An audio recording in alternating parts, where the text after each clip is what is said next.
رسول الله وایي چې د شرابیانو سره مه کښېنئ، د ناروغي پوښتنه یې مه کوئ چې کله ناروغه شي، جنازې ته یې مه ورځئ. د قیامت په ورځ به د حساب میدان ته په دې ډول راشي چې مخ به تور وي، ژبه به تر سینې پورې زړیږي او لاړې به بهیږي. د شرابي ژبه به په سینې پرته وي او لاړې به بهیږي، او څوک چې ویني پیژني چې دا شرابي ده چې دی په دنیا کې شراب کړي دي. الله رب العزت دې په موږ باندې رحم وکړي. محمد رسول الله صلی الله علیه وسلم فرمایي د چا په سینه کې چې د قرآن کریم یو آیت وي او دی شراب وڅکي، د چا په سینه کې چې یو آیت د قرآن کریم وي او هغه وڅکي، د قیامت په ورځ به د قرآن کریم د دې آیت هر حرف الله رب العزت ته په ډېر ډول دا راولي چې د تندي د ویښتانو څخه به یې نیولی وي او جګړه به ورسره کوي.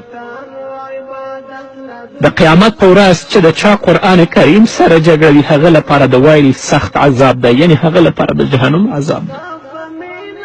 رسول الله صلی الله علیه وسلم فرمایي څوک چې شراب وڅکي او د هغه په زړه کې یو آیت د قرآن کریم وي، د قیامت په ورځ به د الله رب العزت په حضور کې د دې آیت هر یو حرف دا انسان د تندي نه نیولی او د الله حضور ته به راکاږي او قرآن به دې سره جګړه کوي. چا سره چې قرآن جګړه وکړي د هغه حال به څه وي؟ د هغه ځای جهنم دی. رسول الله صلی الله علیه وسلم هم فرمایي هغه قوم چې په دنیا کې د نشې لپاره سره راغونډیږي، یا شراب څکي، یا تریاکو هیروینو پوډر وهي، یا چرس وهي، الله رب العزت به هغوی په جهنم کې سره راغونډ کړي.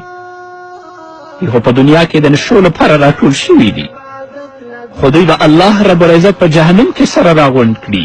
یو به په بل باندې ملامتي کوي او یو به بل د ملامتي هم مني چې ای فلانکیه الله رب العزت دې تا تباه کړي، تا زه دلته راوستلم. هر یو به په بل باندې پړه اچوي.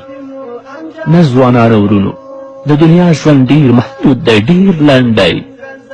دا فاسد اعمال، دا فاسد اخلاق، که هغه چرس دی، که هغه تریاک دی، که هغه پوډر دی یا شراب دی، د الله نه ویرېږئ پرېږدئ.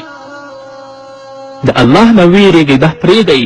الله ته به یو ورځ ورځئ. نن که په دنیا کې د نشو لپاره راټولېږئ، رسول الله وایي چې په آخرت کې به الله دا نشیان ټول په دوزخ کې سره راغونډ او یو ځای کړي.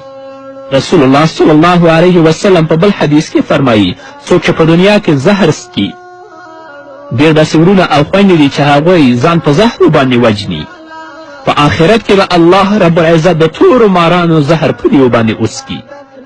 کله چې هغه زهر دوی خولې ته پورته کوي، د څکلو څخه به مخکې د زهرو د تیزوالي له وجې نه د دوی د مخ غوښې به په هغه لوښي او کاسه کې راتویې شي، او کله چې وڅکي د بدن غوښې او پوستکي به یې ترې تویې شي. دوزخیانو ته به په دې ډول باندې هم لا تکلیف رسول کیږي.